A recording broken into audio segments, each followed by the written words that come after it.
Welcome everybody to the 8th episode of the FAQCrew GM chat. I have a new guest who will introduce herself right now. Hi, my name is Jennifer, but on the interwebs I'm better known as Pup Games. Hi. Alright, welcome Jennifer. Okay, let's get started with how you got into role-playing and dungeon mastering. I've actually been role-playing since I was pretty young. My mom was into Dungeons and Dragons when I was younger, and I had, this character I played for one session, but I really liked it, and just getting older, I kind of moved on to different forms of role-playing. I went on online games and things like that. I did a lot of writing, and then when Critical Role came around, and Matt did the DM Tips episode, I was just like, this is what I gotta do. This is what I gotta try.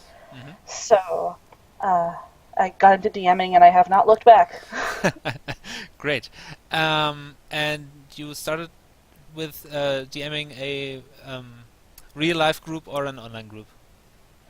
I technically started DMing with an online group. However, Okay. I currently DM both an online group and an in-person group. So, I'm doing everything. Great, as it should be. Yes. And do you run modules or did you build your own campaign world? I have a campaign world that I've built up and I'm still building on. I currently have 8 continents planned out, all these different countries and scenarios, but I'm currently running a module with my in-person game because I'm actually DMing for a bunch of 12-year-olds at great. the after-school program that I work at, so it's easier to keep them on track if I have the module because everything is already planned out and I know which direction to kind of push them into. So it's a great introductory thing for them. Yeah, we'll get to that's really interesting. We'll get to that later on. But now, how did you go about the world building process? What was there first? Was it a specific place or just the world map as a whole? Well, I started out with just a singular town and a singular country that kind of surrounded that town because I didn't want to go too big too quickly. Yeah. But then what I like to do is I like my players to kind of give input, and based on what they want for their background, that's how I kind of build off in that direction. So a lot of my worlds have been created and modified by my players, which I think is really cool because it gives them a more personal investment into the campaign. Yeah. I started. Yeah, go ahead. I started out with a trade town called Calthrin. And Fildren is the country that it's in, and it's a human-run country, et cetera, et cetera. It's very diverse. So I started out there because it's a good meeting point for all these different people, and then it just blossomed into this monster that is now out of control. So it's great. Yeah. Okay, so you already answered my next question about the about the influence of players on your campaign world. But I'm totally on board with that. I did the same thing. I had a general idea, and then I asked for backgrounds, and I was like, okay, I've got your backgrounds, and now I have to create this place, and this event, and this NSC, and that works. Yeah, I have a character who's playing a full wood elf, and Yeah. a lot of people like to go half elves, and but she's full wood elf, and she created this entire system that her family is involved in. There's a royal family, and then there's the Bloodthorns, who's this subset family who are bound by blood to serve the royal family. So it's just really cool. When I was reading it, I was like, this is awesome, and I could not wait to figure out a way to write it in. So I get really excited when they just take it and they run off with it. It's amazing. Oh yeah. Yeah. And what's your campaign like? What's the focus of the adventures? Is it exploration? Is it role playing? Is it combat? I like to focus on the role playing. I feel like as interesting and fun as fighting can be and nearly dying, I think a lot of the conflict can also come from players playing characters that have very different personalities. In the campaign that I'm currently running, we have a goblin and a cleric. Yeah. So they're getting along for now, but as soon as the coin stops flowing, it might not turn out so great for one of them. Yeah. Like someone has already stolen from someone else in the party and they don't know about it yet. So I like to like put layer upon layer of just character interaction and see uh, how dig a hole they can dig themselves, how deep they can dig themselves before they get out. It's fun. Nice. Yeah. And so you also probably enjoy coming up with NPCs and impersonating them, or is it Oh something? yeah, I'm not great at accents, but I do my best. My favorite NPC that I've made so far is an old woman named Dolores, who's an herbalist. Hmm. She's a little bit hard of hearing, Yeah. so we have the cleric sometimes doesn't speak too clearly because lots of teeth. He's a Yeah. dragonborn, Oh, so okay. like enunciation isn't his best thing. So she's Yes. just like always on his case about like you should go get speech therapy or like something like that. Like I forget exactly what I said to him, but he was just like, "I'll be sure to do that." Like trying not to punch an old woman in the face. It was glorious. And like half the party hates her, the other half is like, when we build a keep, she's moving in with us. There's no. That's wonderful. I love that. Okay. Let me just look on my cheat sheet. I haven't done one in 2 days. It's fine uh, by me. okay. So how much prep time do you put into each session? It depends on how the previous session ended, Hmm. because what I'll do is like, classic example. I gave them a quest from one of the party members' siblings that Hmm. they were going to go to this tower that's magically floating and they're going to investigate it. So I built the map for that tower. I've had it for like a month and a half, and they only Yeah. like 2 sessions ago got to it. So like in that respect, I didn't have to do too much prep work because I already knew what was inside. I already knew what it looked like, Mm. so I didn't have to like focus on making the map for them. But if it's something new or they're going off in a completely different direction than what I have in mind, which happens because you can't control your players, Yep. uh, I have to do a whole lot more. And we also tend to run really late. Like Okay. I forget what time it was, but I know I do on average like 6 hours of prep work a week, Hmm. and sessions usually run around that long or sometimes shorter. Yeah. Sometimes, very rarely. Yeah. Okay. And you said you DM both in person and online. Do you see any differences in in DMing for once and in preparation otherwise? Well, yeah, I would say because for my online campaign, it's a lot easier to make maps because it Hmm. doesn't involve me physically drawing them out. Yeah. I have made a few maps for my in-person campaign, and I've actually had the kids help me to draw out the maps, though they don't really know that. Just like, oh, I'm working on a personal project. Can you just make a grid on this piece of paper? And they did it, and then I was like, oh, congratulations, you just made your death. No. um, it's a lot easier to prepare for me personally digitally. Hmm. Um, than it is for me to do it for the physical game. So yeah. Okay. Yeah, I find it also the preparation is more kind of intense for an online game, but the possibilities of improvisation are easier or more given in person. Yeah, that's definitely true. So I tend to not prepare as much for in-person games and just make it up as as it comes along. Yeah, that also can end up working out. As long as you have all the proper maps for possible fights, Yeah, you can do whatever you want. right. That's one of the great things about role-playing games. Absolutely. Okay. What would you consider your the influences on your DMing style, if there are any? Oh, there's one big one, Mr. Matthew Mercer. Yeah. I wouldn't be doing this if it wasn't for him, and I've actually heard back from my players that they consider me the female Matthew Mercer because Wow. I'm apparently.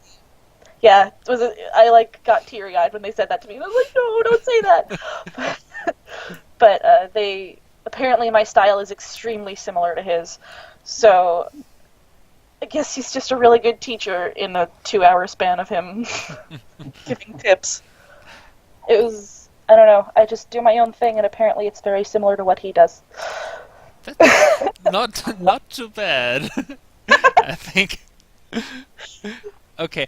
And well, coming back to Matt and some of the things he did and taught, how do you handle player character death in your campaigns? Or hasn't it happened yet? It hasn't really happened yet. It happened in kind of like a one-off game. Hmm. Actually, no, it did happen in my games with my students. Uh, one of my students got killed by a violet fungus. Oh.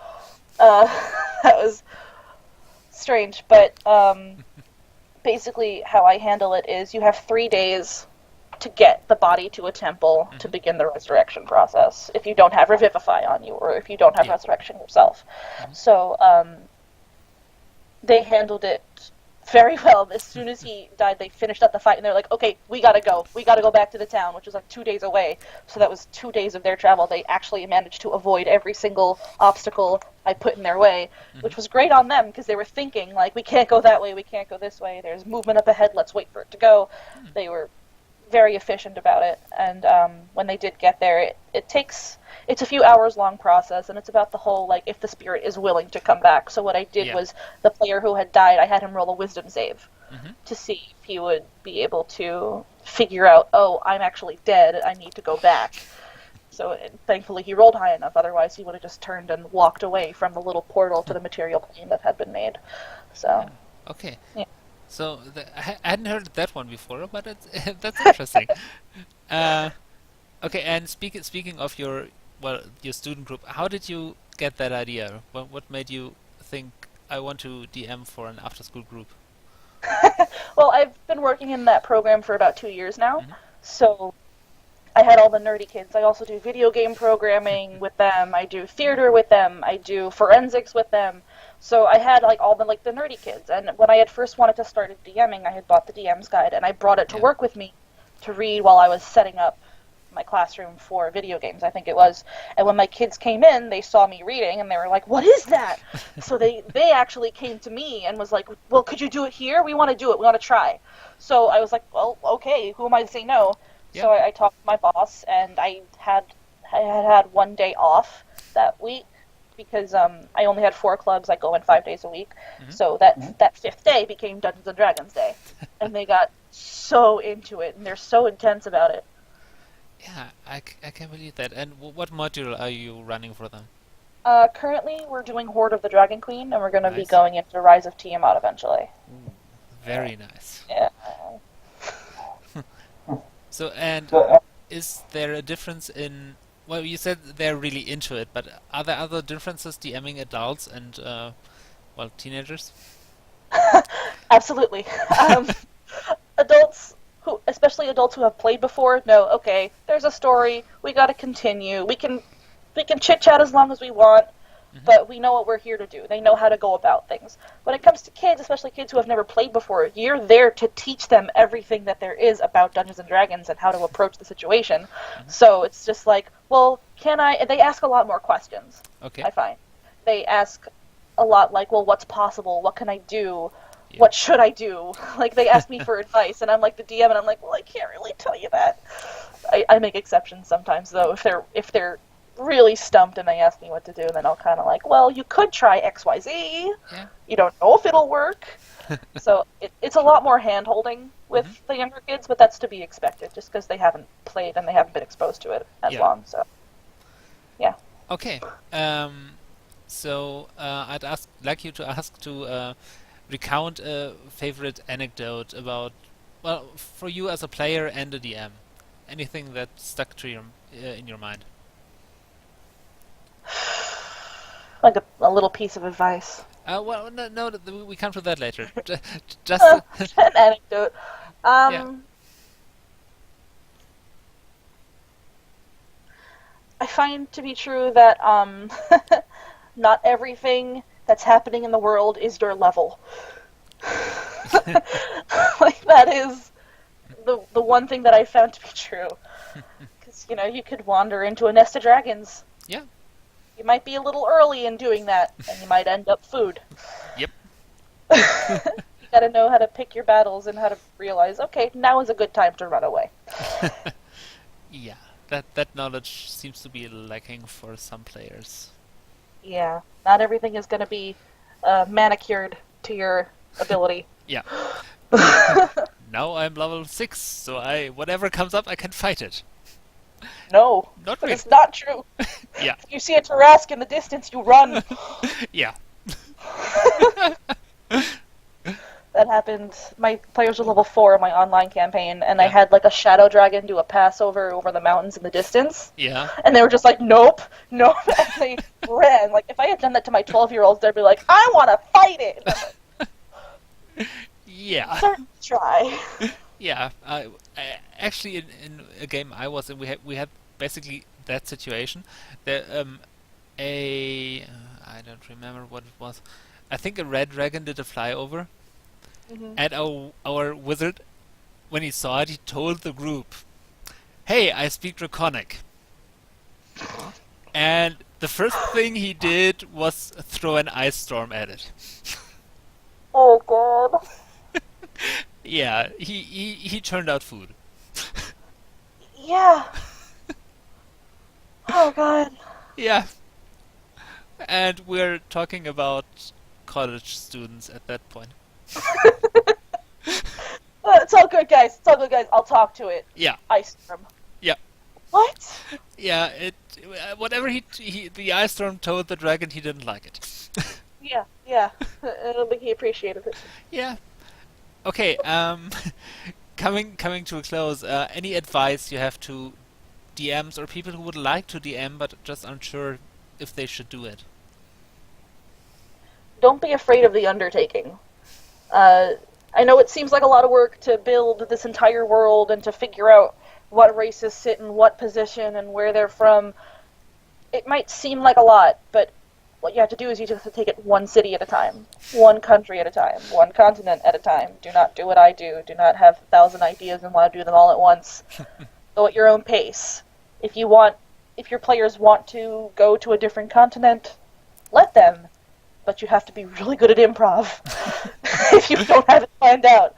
So just be aware of what your players are, where your players are capable of going, what they're capable of knowing, and just prepare minimal. Let them fill in the gaps. All right. So that's it for this episode. Thank you very much, Puff. It was great talking to you. And well, I'll see you guys another time. Bye. Bye bye.